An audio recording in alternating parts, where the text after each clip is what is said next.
सत्संगत जी, प्यार से कहिए धन निरंकार जी। सत्संगत, आज मुख्य रूप से प्रत्येक महात्मा भक्ति का जिक्र कर रहे हैं। भक्ति संस्कृत की भज धातु, जिसका एक अर्थ सेवा भी होता है।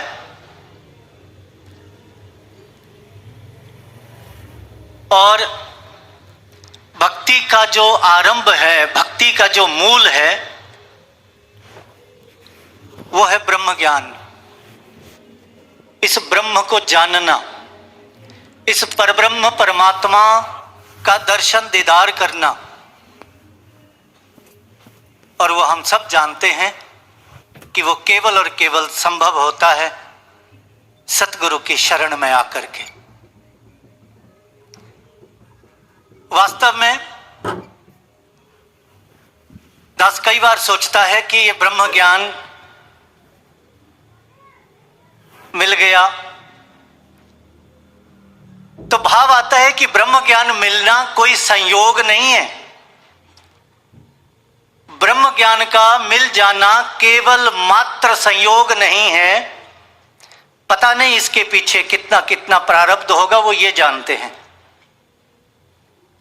नहीं तो ये ब्रह्म ज्ञान तो ऐसे मिलता ही नहीं है जिसके लिए लिखा गया है उत्तमो ब्रह्मा सद्भावो ध्यान भावस्तु मध्यमा स्तुतिर जपो अधमो भावो बहि पूजा अधमा धमा। महानिर्वाण तंत्र कहते इस ब्रह्म को जान करके इसकी उपासना करना सबसे उत्तम कहा गया है। उत्तमो ब्रह्मा सद्भावो। ये मात्र संयोग नहीं है जीवन में कि जो ये ब्रह्म ज्ञान मिल गया। और ऐसा भी कई बार ये अनुभव दिलाते हैं, जीवन में दृष्टांत दिलाते हैं। किसी जगह एक महात्मा इस ब्रह्म ज्ञान लेने के लिए बैठे और जब ये ब्रह्म ज्ञान प्राप्त हुआ तो अश्रुधारा बहने लगी, नमस्कार हुई। वापस जा रहे थे, बाहर निकले तो बाहर जितने भी सेवा दल के भाई बहन खड़े थे एक एक के चरणों में साष्टांग नमन कर रहे हैं। साष्टांग नमन कर रहे हैं, दंडवत हो रहे हैं। एक सेवा दल की बहन ने पूछा, महात्मा आप क्यों मुझे ऐसे करके क्यों नमस्कार कर रहे हो मुझे? आगे से उनका ये रिप्लाई था, ये जवाब था, बहन जिस परमात्मा को पाने के लिए मैंने सब कुछ खोया है ना, वो मुझे आज मिला है। वो मुझे आज मिला है। आपको तो वर्षों हो गए सेवा करते हुए इनके दर पे, वर्षों हो गए इसको प्राप्त करके इनके दर पर सेवा कमाते हुए, वर्षों हो गए। मुझे तो आज मिला है। आज 10 बार आपके चरणों में नमन करूंगा, मैं मुक्त हो जाऊंगा। कमाल हो गया। दास सोचने लगा ये मुझे सिखलाई दे रहे हैं। देख बेटा, इसकी अवस्था अभी बन गई, अभी ब्रह्म ज्ञान लिया, अभी मुक्त हो गया। दास सोचने लगा मेरी ये अवस्था कब बनेगी, क्योंकि भक्ति तो अवस्था है। भक्ति अवस्था का नाम है। इस ब्रह्म को पा करके इनकी शरण में इनके हुक्मों का पालन करते हुए ये एक ही बात कह रहे हैं, इसको जीवन का आधार बना दो।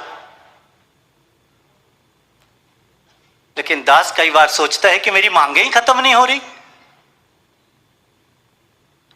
मैं आज भी मांगने में ही लगा हुआ। मैं सोच रहा हूं कि भक्ति शायद मांगने का ही काम है, भक्ति में शायद मांगना ही होता होगा।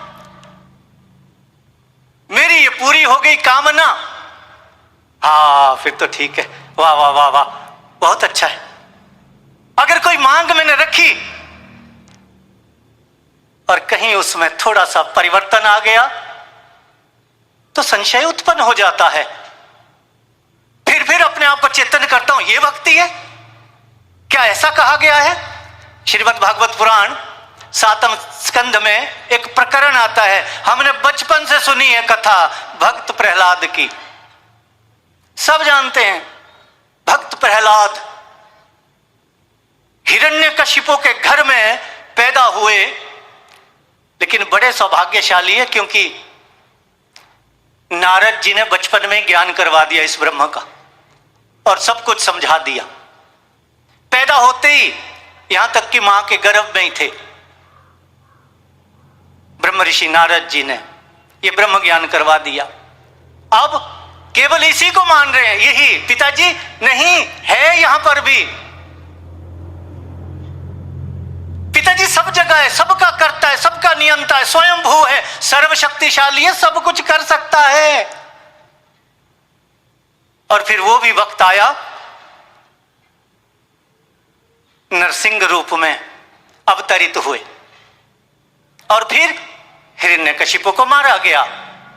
और उसके बाद हिरण्यकशिपु को जब मारा तो नरसिंह भगवान कह रहे हैं नारद से, सॉरी प्रहलाद से, कि मांगो वर मांगो। भगवान कह रहे हैं भक्त से, वर मांगो मांगो, जो मांगोगे मांगो। अब छोटा सा बालक, छोटा सा बच्चा बड़ी दुविधा में पड़ गया। मांगो कह रहे, मांगो मतलब मैं मांगू? अरे क्यों मांगो प्रभु, क्यों कह रहे हो मांगने को? अरे मैं सेवक हूं, सेवक, सेवक का काम मांगना है। तो लाइन लिख दी, नासा भृत्य, वो भक्त नहीं है, सवै बणिक। ये तो वाणिज्य हो रहा है, लेन देन हो रहा है, आप लेन देन करने आए हो, मैं आपसे क्यों मांगू? आगे से फिर कहा चलो कोई बात नहीं, बच्चा है, कोई बात नहीं, सब मांगते हैं तू भी मांग ले, सब मांगते हैं इसलिए तू भी मांग ले, सब मांगते हैं तू भी मांग ले। अब छोटा सा बच्चा ब्रह्म ज्ञानी है, भगत है, भगत क्या कहता है? प्रहलाद क्या मांगता है? प्रभु देना ही चाहते हो तो फिर ये वरदान दे दो, मेरे हृदय में कामना के बीज कभी उत्पन्न ही ना हो। ये वरदान दे दो, दे दो, ये वरदान दे दो, मैं आपसे कभी कुछ मांगू ही ना। क्यों? जरूरत ही ना पड़े मांगने की। अगर आपसे कुछ मांग रहा हूं तो आपके सर्वज्ञ होने पर क्वेश्चन मार्क लगा रहा हूं, प्रश्न लगा रहा हूं कि आप सब कुछ नहीं जानते, आप जानते हैं। और आगे क्या हुआ? जब भगत प्रहलाद ने ये मांगा कि मेरी हृदय रूपी, हृदय में कामना रूपी बीज उत्पन्न ही ना हो, डिजायर, अभी बहन कह भी रही थी, बाबा हरदेव सिंह जी महाराज जी ने भी कहा कि इच्छाएं तो, जरूरतें तो पूरी की जा सकती हैं, लेकिन इच्छाओं को पूरा करना संभव नहीं।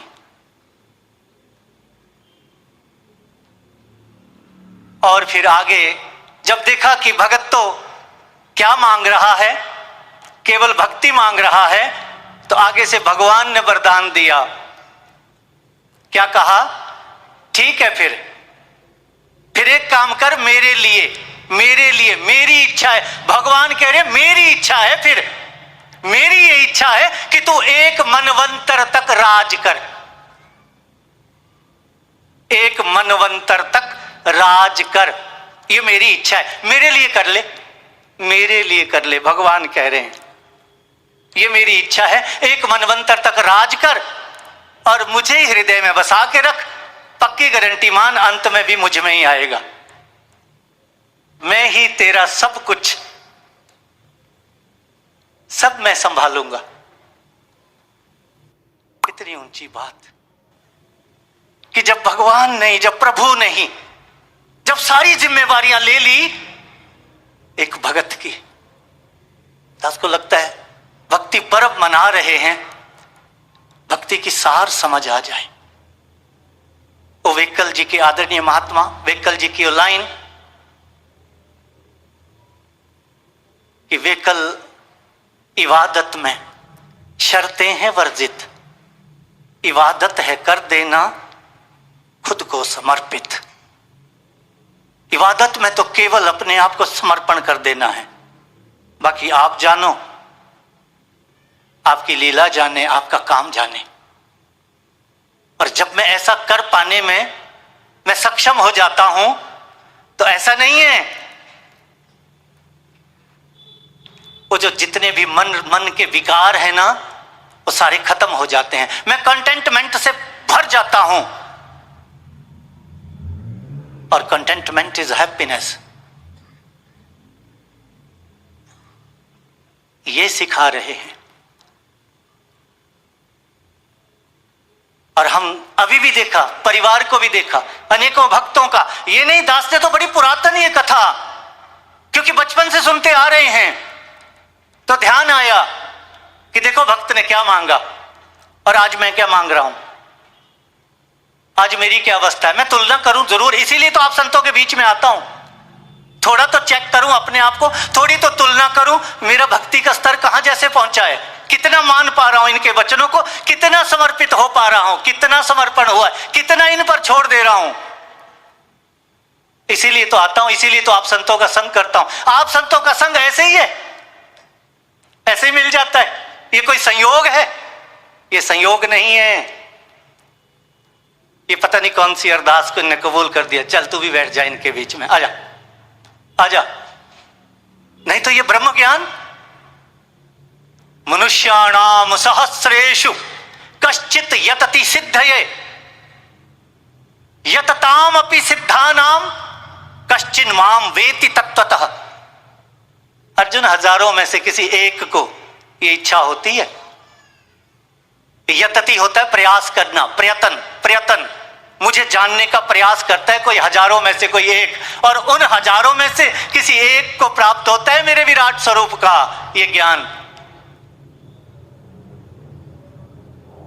कितनों में से निकल के आया हूं, कितनी संख्या में से निकल के आया हूं, और कहीं आज भी कहीं लेन देन में तो नहीं पड़ा हूं, आज भी कहीं इतने तक भक्ति को तो नहीं समझ पाया हूं। केवल यही तो भक्ति का, यही तो नहीं मान बैठा हूं कि मांग पूरी हो गई तो ठीक, देखा मैंने कितनी सेवा की थी, देखा मैंने कितनी भक्ति की थी, और मांग नहीं पूरी हुई और भक्तों ने प्रमाण दिए, तो फिर मैं आपसे कुछ मांगू ही ना। भक्तों ने प्रमाण दिए, आप दे दो ना, क्यों आप नहीं जानते, आप दे दो। महात्मा, ये बहुत ऊंची विचारधारा है, विश्व की सबसे उत्तम ये विचारधारा है। ये केवल और केवल लेन देन का मामला नहीं है, ये इनकी कृपा से संभव हुआ है। नहीं तो ये समझ, ये बात केवल कथा कहानी तक सीमित थी, पता ही नहीं था इसका अर्थ क्या है, इसके मायने क्या है, इसका मूल क्या है, पता ही नहीं था। भक्ति होती क्या है, पता ही नहीं था। भक्ति किस चीज का नाम है, भक्ति का मूल क्या है, पता ही नहीं था। इन्होंने कृपा की, और ये कृपा हम कहते तो हैं, बार बार मांग रहे हैं, बार बार, प्रभु हे सतगुरु आप ऐसी कृपा करो, ऐसी शक्ति दो, ऐसा जो कुछ दो, जैसा आप चाहते हैं ऐसा जीवन बना दो। क्यों? बख्श लेना। दास को पहले भी इस बात पर थोड़ी सी, शायद जिसने मांगा होगा कुछ भाव रहे होंगे, लेकिन मैंने तो केवल और केवल शब्दों को ही अपनाया, बस आपके ऊपर छोड़ दिया। वो आप जानो, ऐसा जीवन बना दो जैसा आप चाहते हो। क्यों? ये नहीं चाहते, ये नहीं चाह रहे हैं। अरे ये चाह रहे हैं तभी तो ब्रह्म ज्ञान हुआ। मैं कितनी बार बोलूंगा, जैसा आप चाहते हो वैसा जीवन बना दो। मैं बनू, कब बनाऊंगा, कब बढ़ूंगा, कब इनके वचनों पर, कब अमल की तरफ बढ़ूंगा, और कितनी बार मांगूंगा ऐसा जीवन बना दो जैसा आप चाहते हो। ये मना कर रहे हैं। अगर मना कर रहे होते तो बार बार ऐसी सभा लगाते, दिन रात एक करते, नहीं करते। किसके लिए कर रहे? हमारा जीवन बन जाए, बन जाए, बन जाए, इसी के लिए तो कर रहे हैं। और मैं फिर कह रहा हूं ऐसा जीवन बना दो जैसा आप चाहते हो। फिर सवाल कर रहा हूं, जैसा आप चाहते हो। ये तो चाह रहे हैं, मैं नहीं चाह रहा हूं। मैं नहीं चाह रहा हूं। क्यों? क्योंकि मैं अभी भी दो नाव में पांव रखना पसंद करता हूं। क्योंकि मैं अभी भी भक्ति की सार को समझ नहीं पाया हूं, इसलिए अभी भी वही मांग रहा हूं जैसा आप चाह रहे हो। ये तो चाह रहे हैं। जिस दिन सच में हृदय से ये आवाज आएगी कि प्रभु बस, जो मैं बोल भी रहा हूं ना, आप तो बोल ही रहे हो, आप तो युगों से बोल रहे हो, पर जो मैं खुद भी बोल रहा हूं ना, मैं अपने बोलों पर ही अमल कर दूं, बस अब करना चाहता हूं। ये तो खड़े हैं, ये उसी टाइम बोल देंगे एवं अस्तु, ऐसा ही हो, उसी टाइम बोल देंगे। ये तो खड़े हैं कि तेरी मन वृत्ति कब बदले, मैं तो तैयार हूं। बस ऐसी याचना प्रार्थना इस भक्ति पर्व समागम पर, कि सच में कितने कितने महात्माओं को याद कर रहे हैं। वैसी भक्ति हम सबके जीवन में, ये जीवन भक्ति भरा ही बन जाए, ऐसी याचना, ये प्रार्थना तो कर ही सकते हैं। हम चाह रहे हैं